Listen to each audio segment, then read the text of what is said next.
नमस्कार, मैं हूं सच्चिदानंद वशिष्ठ। और सज्जनों, हर कोई व्यक्ति ये चाहता है मेरा आने वाला समय कैसा होगा, साल कैसा होगा, महीना कैसा होगा, दिन कैसा होगा। तो हम ये सब आप लोगों के लिए देने का प्रयास कर रहे हैं कि 2023 वृष राशि वालों के लिए कैसी रहेगी। तो वृष राशि वालों के लिए सबसे शुभ सूचना तो ये है कि वृष राशि वालों को कोई शनि की ढैया या शनि की साढ़े साती नहीं है। दूसरे नंबर पर शनि आपके 17 जनवरी से दशम स्थान के ऊपर आ जाएंगे। अगर आपका कोई राजकीय कार्य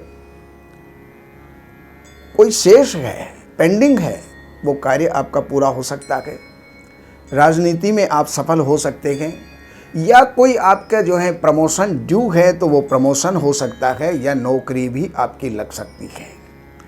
लेकिन ध्यान रहे, ये जो साल है यहाँ पर शनि यहीं पर विद्यमान रहेंगे, तो शनि की दृष्टि आपकी कुंडली के अंदर या आपकी राशि के अनुसार चतुर्थ स्थान और सप्तम स्थान पर भी है।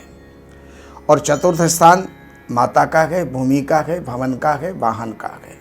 इनके ऊपर किसी न किसी प्रकार की समस्या आपको बनी रह सकती है। पत्नी का स्वास्थ्य बिगड़ सकता है, पत्नी के साथ संबंधों में कुछ जो है बिगाड़ उत्पन्न हो सकता है, तो उसका आप जो है प्रयत्न करके संभाल करके रखने का प्रयास करें। बृहस्पति आपके लाभ स्थान में है, ये एक बहुत बड़ी खुशखबरी है। बृहस्पति लाभ स्थान में और अपनी ही राशि के अंदर विद्यमान है, तो बृहस्पति अनायास और असीम लाभ आपको देने का प्रयास करेंगे। अगर कोई भी पढ़ने वाला है, देखिए एक बात बताऊं, आप ये मत सोचिए कि हम ये पुरुषों की तरफ से बोल रहे हैं या स्त्रियों की तरफ से बोल रहे हैं, दोनों का ही मिला जुला फल है। अगर कोई भी पढ़ने वाले हैं तो उनके लिए ये साल बहुत बढ़िया जाएगा। अगर किसी के कोई भी गर्भवती महिलाएं हैं तो उनको संतान होने का योग है, पुत्र होने का योग बनेगा। और जिनको संतान नहीं है उनके संतान होने के योग बनेंगे। इसके साथ साथ दाम्पत्य जीवन जिसका नहीं बना, अर्थात जिसका सगाई संबंध नहीं हुए हैं, उनके सगाई संबंध हो सकते हैं। किसी को नए व्यापार की शुरुआत हो सकती है। और ये बृहस्पति आपको वर्ष भर मंगल ही मंगल प्रदान करने वाले हैं। राहु आपके 12वें स्थान के अंदर हैं, तो राहु 12वें स्थान के अंदर हैं, तो 12वां जो स्थान होता है खर्चे का होता है, मुक्ति का भी होता है, लेकिन बंधन का भी होता है।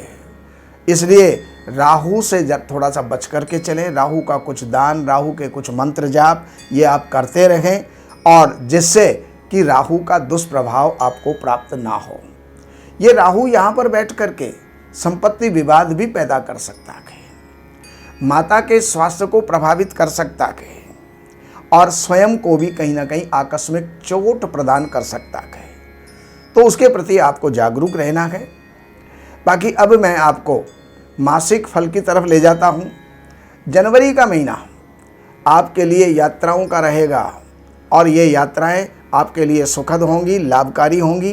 फरवरी के महीने के अंदर आपको कोई अच्छा पद प्राप्त हो सकता है, पदोन्नति हो सकती है, राजकीय लाभ हो सकता है, राजनीति से लाभ हो सकता है, और राजनीति वालों से आपको लाभ हो सकता है। और मार्च का जो महीना है, उस मार्च के महीने के अंदर अनायास लाभ के योग बनेंगे।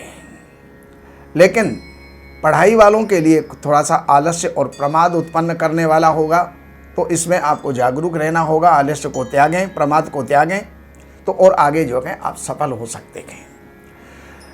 लेकिन अब आगे अप्रैल के महीने के अंदर 12वें घर के अंदर सूर्य चले जाएंगे, और वहाँ पर आपका अप्रैल का महीना खर्चों का विशेष रहेगा। अप्रैल के महीने के अंदर किसी भी प्रकार का कोई इन्वेस्टमेंट ना करें। यह इन्वेस्टमेंट आपका रुक सकता है, डूब सकता है, इसलिए उसके प्रति आपको सावधान रहना होगा।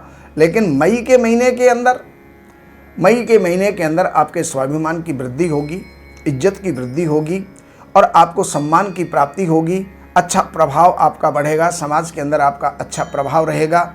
और इसके साथ साथ पत्नी के स्वास्थ्य में थोड़ा सा उतार चढ़ाव हो सकता है, तो उसके प्रति सावधान रहें। जून के महीने के अंदर, जून में घर में, कुटुंब में कुछ थोड़ा सा विग्रह हो सकता है, टकराव हो सकता है, धन का अपव्यय हो सकता है, धन आपके पास से निकलने का जो है रास्ता बनेगा। लेकिन जुलाई के महीने के अंदर आपका प्रभाव भी बढ़ेगा, इज्जत भी बढ़ेगी, विजय भी मिलेगी और अच्छे मित्रों का संयोग बनेगा। भाइयों से आपको लाभ होगा। और इसके साथ फिर आगे जो है अगस्त के महीने के अंदर, अगस्त के महीने में हो सकता है कोई प्रॉपर्टी का योग बन रहा है। ईश्वर करे आपको कोई प्रॉपर्टी मिले, अच्छे वाहन का योग बन रहा है, वो आपको सुख प्राप्त हो। और सितंबर के महीने के अंदर पढ़ने वालों के लिए थोड़ा सा क्रोधाधिक्य हो जाएगा, क्रोध की अधिकता हो जाएगी, उसको कंट्रोल में रखें, पढ़ाई की तरफ आप ध्यान दें। अक्टूबर के महीने के अंदर कुछ शत्रुता बढ़ सकती है और शत्रु समाप्त भी हो सकते हैं। रोग कुछ उत्पन्न भी होंगे और समाप्त भी होंगे। कुछ कर्जे लिए भी जाएंगे तो कुछ कर्जे चुकाए भी जाएंगे। अक्टूबर के महीने के अंदर आपको ये सारी चीज़ें जो हैं प्राप्त होंगी। नवंबर के महीने के अंदर पत्नी के स्वास्थ्य का जो है ध्यान रखें। और जो दैनिक व्यापार वाले हैं अपने व्यापार की तरफ विशेष ध्यान रखें। और जो दिसंबर का महीना है, उस दिसंबर के महीने के अंदर स्वास्थ्य का, स्वयं आप अपने स्वास्थ्य का ध्यान रखें। इसमें आपका स्वास्थ्य प्रभावित हो सकता है।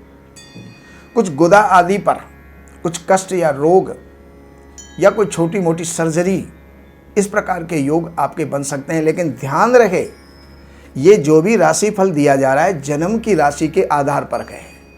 और आप देखते हैं कौन सी राशि, जो आपका प्रचलित नाम है, फेमस नाम है, उसके ऊपर आप देखते हैं और उसमें यह मेल नहीं खाता है। इसलिए जन्म की राशि ढूंढिए और जन्म की राशि के ऊपर ही इसको जो है आप मिलान करने का प्रयास करें, देखने का प्रयास करें। बाकी आपको कुछ भी जानकारी की आवश्यकता है तो इन नंबरों के ऊपर संपर्क करके, अपॉइंटमेंट लेकर के, कार्यालय की कुछ सेवाएं हैं वो अर्पण करके और हमारी सेवाओं से आप लाभ उठाएं। नमस्कार। हमारे यहाँ वैदिक ब्राह्मणों के द्वारा सभी प्रकार के पूजा पाठ, कर्मकांड, संगीत में विवाह, गृह क्लेश, काल सर्प दोष, व्यापार में रुकावट व नवग्रहों की पूजा आदि कराई जाती है। हमारे संपर्क सूत्र हैं 7838898421। देवज्ञ सच्चिदानंद वशिष्ठ जी से वास्तु, ज्योतिष, वैदिक अनुष्ठान, पूजा पाठ, महामृत्युंजय पाठ, शतचंडी पाठ, बगुलामुखी पाठ, भैरव अनुष्ठान आदि, राशि रत्न, रुद्राक्ष, कवच आदि हेतु संपर्क करें। हमारे संपर्क सूत्र हैं 7838898421। हमारी वेबसाइट है www.shrivashishth.com।